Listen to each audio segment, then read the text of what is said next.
Hey, hey, happy day. The left wing woke mob. They're out there and they're attacking us each and every day, and they need to speak less and we need to speak louder and more. I say this all of the time, but the silent majority, it's our deal here. We're responsible for this mess because these people, they say men can marry men and men can have babies, and on goes a long list of the crazy things that they do. And the silent majority says, oops, we better not do anything. We better not say anything. Look at every commercial on television. There's no white people anymore. There's this racist thing going on. Oh, and we're all quiet. Stop being quiet. We all got to start talking more. And also with regard to taxes, municipal governments, provincial governments, state governments, federal governments, when more money is needed, elected and unelected government people, they meet to decide on ways to increase taxes. Always. How do we increase what we have, and how do we get something brand new that the people won't even know about? We can trick them. It always works. We can continue to trick them all of the time.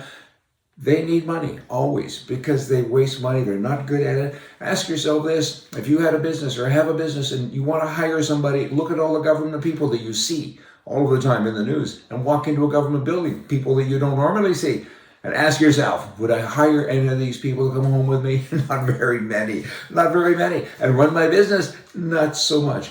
I have never ever heard, let's stop spending now.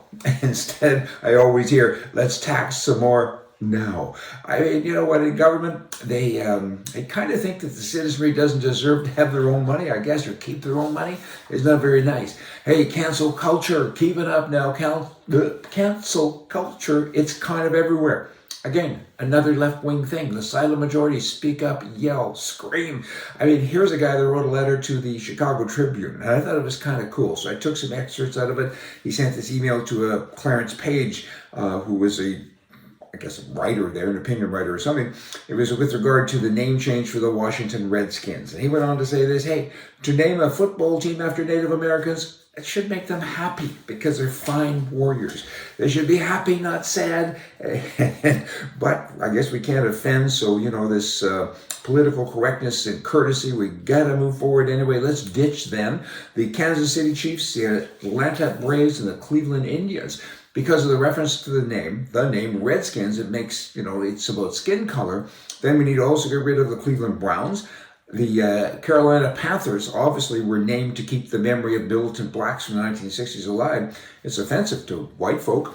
The New York Yankees, that offends people in the South, right? I mean, there's not a team called the Confederacy, I don't think. And I'm offended as well to the references to the Catholic Church, the Catholic religion. Among sports teams also, you have the New Orleans Saints, you have the Los Angeles Angels, the San Diego Padres. That's not very nice. Then there are team names that glorify criminals who raped and pillaged and stole and caused so much harm to so many people, right? The horrible Oakland Raiders, the Minnesota Vikings, those are my people. The Tampa Bay Buccaneers and the Pittsburgh Pirates. Wow, that's kind of bad stuff. The San Diego Chargers now, they promote that concept of going out and charging things up instead of paying cash.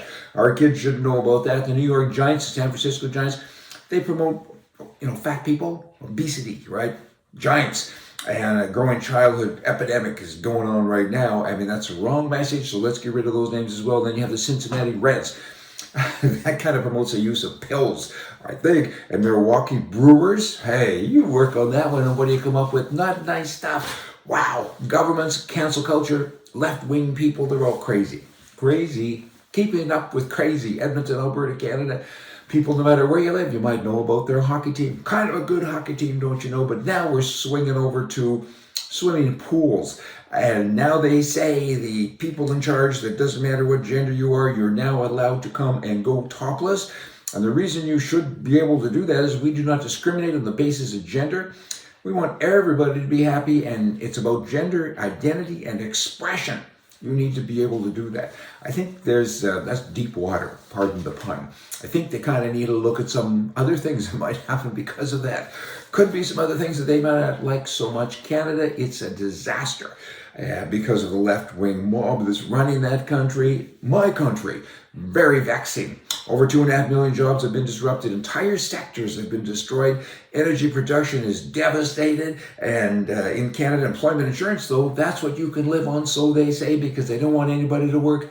It's craziness. Right back to where I started, it's a long list. There is a long list about the government of Canada and other countries with regard to what they do and, more importantly, what they don't do. What can we do? We have to get rid of them all, but we got to scream. We got to talk all of the time about we're no longer silent, and we need to tell everybody how crazy this is, because it's a big step in terms of getting rid of them. Hey, y'all come back.